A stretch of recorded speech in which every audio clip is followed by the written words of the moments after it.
Baba Saheb doctor Ambedkar विविधांगी व्यक्तित्व के धनी, एक प्रेरक व दृष्टा मार्गदर्शक।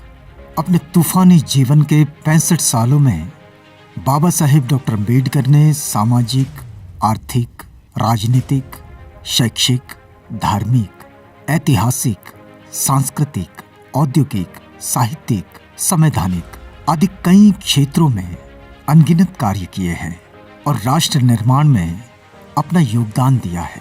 राष्ट्र निर्माण में समर्पित बाबा साहेब डॉक्टर अंबेडकर के जीवन का एक और पहलू भी है और वह है पत्रकारिता। बाबा साहेब डॉक्टर अंबेडकर अव्वल दर्जे के पत्रकार रहे।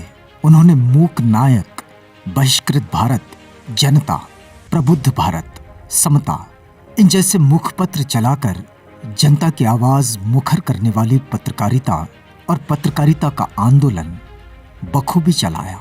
इन वृत्त पत्रिकाओं और पाक्षिकों के जरिए बाबा साहेब डॉक्टर अंबेडकर ने दबे कुचले समाज को अपने हक अधिकारों के प्रति संगठित होकर संघर्ष करने की प्रेरणा दी। उन्होंने अपने वृत्त पत्रिकाओं के जरिए लोगों को ये एहसास कराया कि तुम भी इंसान हो, इस देश के नागरिक हो। हमारे समाज में विद्यमान जाति भेद का चलन और सामाजिक गैर बराबरी, ये सब हमारी राष्ट्रीय एकता के लिए खतरनाक है। समाज को बदलने के लिए बाबा साहेब डॉक्टर अंबेडकर ने पत्रकारिता का इस्तेमाल किया। पत्रकारिता के क्षेत्र में बाबा साहेब डॉक्टर अंबेडकर ने ये जो सामाजिक सरोकारों के मूल्य स्थापित किए, इन्हें 100 साल पूरे हो गए हैं। अपनी पाक्षिक पत्रिका मूक नायक के जरिए बाबा साहेब डॉक्टर अंबेडकर ने सन 1920 में अपनी पत्रकारिता की शुरुआत की थी, जब 31 जनवरी 1920 को मूक नायक का पहला अंक छपा था। इसमें कोई दो मत नहीं कि आधुनिक भारत में मानव मुक्ति की लड़ाई में बाबा साहेब डॉक्टर अंबेडकर का नाम शीर्ष पर है और सदियों से हाशिए पर पड़े लोगों को उनकी दास्ता से मुक्ति पाने का आत्मविश्वास भी बाबा साहेब ने ही इन हाशिए के लोगों में जगाया और उनकी आवाज भी बने। लेकिन पत्रकारिता के इतिहास में बाबा साहेब डॉक्टर अंबेडकर ने जो तेजस्वी अध्याय जोड़ा है, उसका कोई सानी नहीं। एक पत्रकार के रूप में बाबा साहेब डॉक्टर अंबेडकर की भूमिका का हम मूल्यांकन करें तो यहाँ भी बाबा साहेब डॉक्टर अंबेडकर अव्वल ही है। अध्यापक और पत्रकार दोनों बेहतर समाज के निर्माण में बड़ी महत्वपूर्ण भूमिका निभा सकते हैं। बाबा साहेब डॉक्टर अंबेडकर कहते हैं, उन्नति और उसका मार्ग, इसकी वास्तविक चर्चा के लिए वृत्तपत्र के सिवाय दूसरी योग्य भूमि नहीं है। काली घनेरी अंधेरी रात में अखबार उस दिए की तरह होते हैं जो अंधेरे का सामना कर रहे लोगों को राह दिखाते हैं। बाबा साहेब डॉक्टर अंबेडकर ने सदियों से अंधेरे में गुम हो गए लोगों को अपनी पत्र पत्रिकाओं के जरिए जीवन की रोशनी प्रदान की। 31 जनवरी 1920 में बाबा साहेब डॉक्टर अंबेडकर ने मूक नायक का प्रकाशन शुरू किया तो ये दबे कुचले लोगों के लिए शुरू किया हुआ केवल एक अखबार नहीं था, बल्कि बाबा साहेब इस पत्रिका के जरिए पूरी समाज व्यवस्था का संपूर्णता में विचार कर रहे थे और बेहतर समाज के निर्माण का खाका तैयार कर रहे थे। मूक नायक में संत तुकाराम की एक गाथा छपी हुई है। काय करू आता धरुनिया भीड, निशंक हे तोंड वाजविले, नव्हे जगी कोणी मुकियांचा जाण, सार्थक लाजून नव्हे हित, बेजुबानों का कोई नहीं यहाँ, उन्हें अब स्वयं ही अपनी जुबान बनना होगा। और ये मूक नायक बेजुबानों की जुबान बनकर सामने आया, उनकी आवाज बन गया। बाबा साहेब डॉक्टर अंबेडकर के आंदोलन का मुखपत्र यदि किसी को कहा जाए तो वह है बहिष्कृत भारत।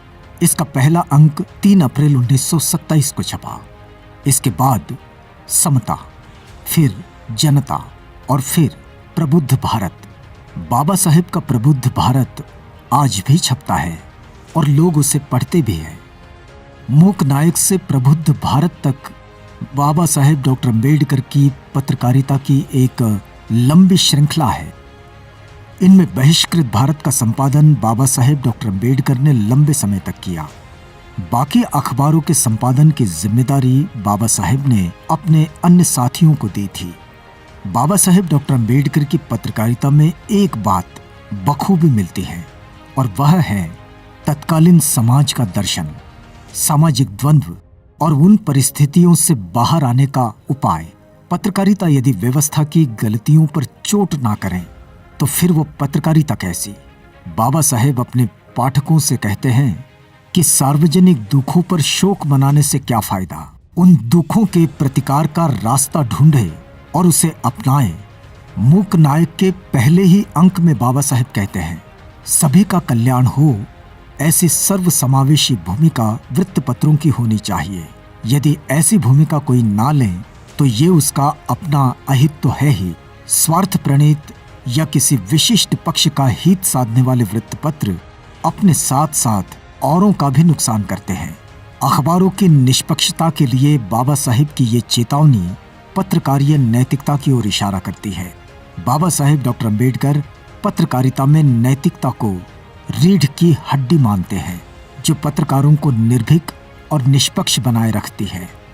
मुद्दा कोई भी हो, उसकी स्पष्टता, चौतरफा जानकारी, हाशिए के लोगों के प्रति मन में करुणा का भाव और संपूर्णता में छलकती मानवता, ये खूबियां रही है बाबा साहेब डॉक्टर अम्बेडकर के पत्रकारिता की। मूक नायक से प्रबुद्ध भारत तक बाबा साहेब डॉक्टर अम्बेडकर की पत्रकारिता का ये जो सफर है, उसे हम उनके जीवन संघर्ष और आंदोलन के आलेख के रूप में भी देख सकते हैं।